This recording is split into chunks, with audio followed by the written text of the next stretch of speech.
La virtualización de los procesos educativos en el periodo de pandemia se hizo en general sobre la base de imposiciones unilaterales por parte de las autoridades universitarias.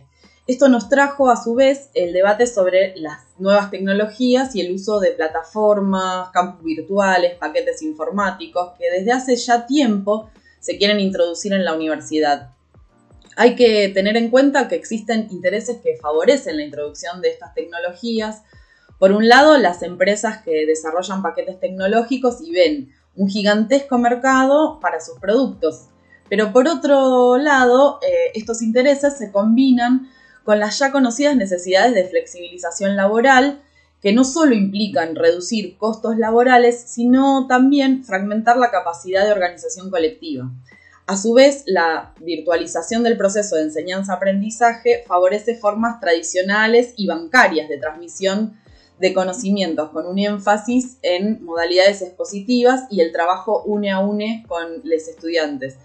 Lo hemos señalado en reiteradas oportunidades que el neoliberalismo que impuso en la década de los 80 el paradigma de la sociedad educadora, que no era otra cosa que transferir las responsabilidades de los estados nacionales a los y las ciudadanas, es decir, que buena parte de los costes de la educación se transfirieran a los ciudadanos y a las ciudadanas.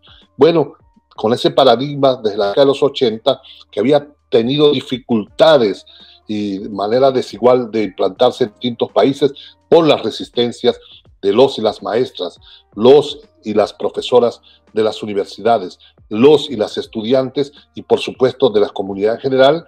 En los 6 meses de la pandemia, los 5 meses y tanto de la cuarentena en muchos países, ha logrado algo inusitado. Primero, instalar la disputa entre escuela presencial versus escuela virtual. Segundo, transferir la responsabilidad de los estados de garantizar las condiciones mínimas para el desarrollo del derecho a la educación a las familias, a los y las estudiantes, a los y las docentes.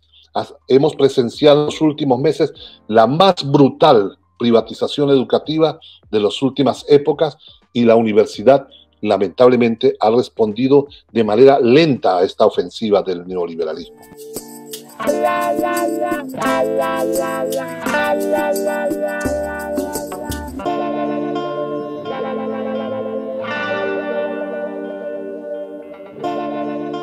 La universidad neoliberal nos ha hecho pensar siempre desde una perspectiva muy utilitarista. A tal es el punto que incluso los sectores más críticos, o por ahí los sectores docentes que tienen una mirada alternativa y no hegemónica de las universidades, en la actualidad, en su conjunto nos estamos preguntando cómo vamos a seguir enseñando y no para qué estamos enseñando. Entonces, hay toda una lógica que nos hace pensar cómo vamos a seguir investigando, es decir, de qué manera material, pero no para qué investigamos. Hay una suerte de pérdida del sentido de la enseñanza, hay una suerte de pérdida del horizonte, pero que en su conjunto el colectivo universitario no ha logrado romper con esa perspectiva neoliberal y solamente se ha visto inmerso en una discusión que tiene que ver con cómo vamos a seguir sosteniendo la enseñanza en general, es decir, el cómo, ¿no? Si queremos conservar una universidad pública, gratuita, presencial, en la universidad que nos formamos los hijos de los y las trabajadoras y en la cual creemos, debemos que tener la posibilidad de entrar en este debate. La coyuntura de la pandemia lo que está poniendo en evidencia es la carencia de un debate estructural en la universidad. Y eso se mostró de manera cruenta en el marco de la CRES, de la Conferencia Regional de Educación Superior 2018, en la cual yo he dicho, comparto el 100% de lo dicho en los documentos generales y en los 7 libros que salieron publicados del evento. Pero todas esas deliberaciones y esas conclusiones pudieron haberse dicho 10 años atrás. El problema es que tuvimos una dificultad muy seria para abordar los debates del presente. Nosotros no somos luditas. somos constructores de conocimiento crítico, somos productores de ciencia dura, de ciencia blanda, de tecnología, de conocimiento que no sabemos a dónde nos va a llevar, porque justamente lo que estamos es construyéndolo. ¿Cómo vamos a estar en contra del cambio tecnológico? Esto es una tontera, una soncera, diría un autor argentino peronista llamado Jaureche, una soncera argentina el que mantiene esta tontería. Lo que estamos los docentes es preocupados por la virtualización forzosa, que ha beneficiado en todo el mundo y en nuestro país a las multinacionales y las telecomunicaciones. El gobierno nacional se llena la boca de que uno de sus mayores adversarios es un monopolio informativo llamado Clarín. Pues bueno, Clarín es el dueño de Telecom y es uno de los 2 o 3 o 4 prestadores más importantes de Internet que ha lucrado en este beneficio. La virtualización forzosa a la que nos vimos obligados implicó destinar recursos adicionales para mejorar nuestros equipamientos informáticos, cámaras, micrófonos, gastos de conexión. Nos obligó también a modificar completamente nuestras currículas para adaptarlas al nuevo formato virtual, teniendo que destinar largas jornadas de trabajo y reuniones para adecuar los programas de nuestras materias. En la mayoría de las universidades no hubo un reconocimiento de estos gastos, aun cuando el convenio colectivo de trabajo establece que es el empleador quien debe proveer este tipo de herramientas para hacer nuestra tarea. Cuando decimos que la situación del COVID-19 enfrenta a las universidades en una situación de fragilidad absoluta, lo hacemos desde la perspectiva de los trabajadores y las trabajadoras de la educación.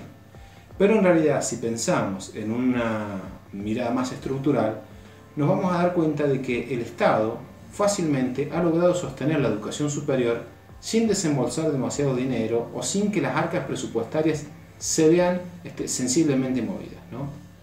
¿Esto por qué lo digo? Es interesante pensar cómo en materia de salud y en materia de seguridad el Estado se ha visto ante la necesidad de desembolsar muchísimo presupuesto. Particularmente con las universidades nacionales, esto no ha pasado. Un salario docente en la Argentina de lo que nosotros llamamos el cargo testigo, que es un ayudante de primera semi-exclusiva, un graduado universitario que trabaja 20 horas para la universidad pública, llega a los increíbles $130 o en pesos argentinos 19.600 pesos. O sea, queda para llegar a la canasta de pobreza, tiene que multiplicarse por el 150%. Y estamos en un trabajo que apenas bordea la línea de indigencia. Un trabajador universitario que se inicia en la carrera dándole 40 horas de trabajo a la universidad es un trabajador pobre. Es un graduado universitario que apenas es el 8% de la población mundial y que en la Argentina bordea apenas el 1.100.000 de graduados universitarios. Si se dedica a la instrucción pública y no a su profesión, tiene un salario de pobreza.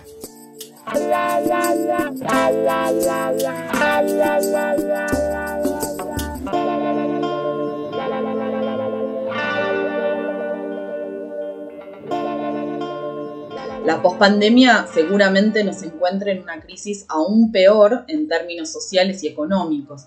Una crisis que se va a buscar descargar sobre nosotros y el pueblo en general. Ya estamos viendo hoy las consecuencias en términos de aumento de la pobreza, del desempleo y de la precarización de la vida. Vemos también que se refuerzan salidas que, lejos de buscar solucionar problemas, como por ejemplo la falta de vivienda, se busca estigmatizar a quienes los padecen y criminalizarlos. Si tenemos en cuenta este agravamiento de las problemáticas sociales, sanitarias, ambientales, tenemos que preguntarnos qué papel queremos que cumpla la universidad. Si pensamos que tiene que permanecer como observadora no participante, que se mantiene al margen de los procesos políticos y sociales, o interviene en ellos defendiendo desde su aporte específico un proyecto alternativo de sociedad. Pues bueno, sin lucha la vemos peor. Por eso estamos en pleno desarrollo de un plan de lucha nacional que incluye el salario, que incluye las condiciones de trabajo, el respeto del convenio colectivo y antes que nada defiende el presupuesto de la universidad para ponerla al servicio de la mayoría popular y del pueblo trabajador. Así vemos a la universidad que viene en la pospandemia, basada en la presencialidad, porque la presencialidad es un hecho pedagógico, social y político donde se construye colectivamente el conocimiento, donde se critica colectivamente el conocimiento creado y donde se trata de producir ciencia, tecnología y desarrollo humano al servicio, una vez más, como dije antes, del pueblo trabajador y de la mayoría popular. Necesitamos una universidad pública que sea capaz de enfrentar el desafío de la aceleración de la innovación tecnológica para defender la educación pública, para defender una sociedad de mayor justicia y cómo ese desarrollo de la ciencia y la tecnología nos sirve para garantizar mayor justicia social, mayor equidad, pero también la desaparición de muchas injusticias históricamente asentadas en nuestras sociedades, el patriarcado, el uso irracional de la naturaleza, el extractivismo. Necesitamos una universidad que use la aceleración de la innovación para crear agendas alternativas y que sea capaz de trascender el carácter funcional de esta aceleración de la innovación que le quiere dar el capitalismo desde la universidad.